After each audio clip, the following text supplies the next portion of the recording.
Welcome back to Asia Tonight. It's time for your business news now. China's overall trade surplus came in significantly higher than expected in May at nearly $42 billion. That's despite the escalation of the trade war between Washington and Beijing.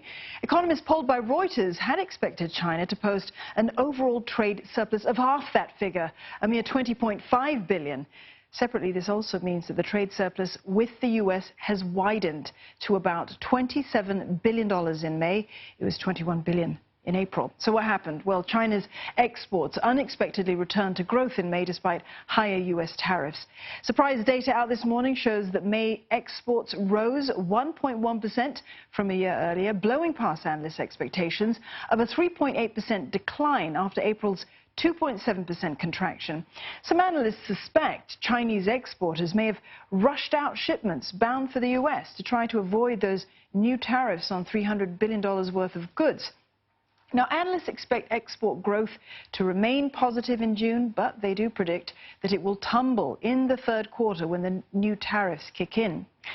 Now, while China is not as dependent on exports as in the past, they still account for nearly a fifth of its GDP.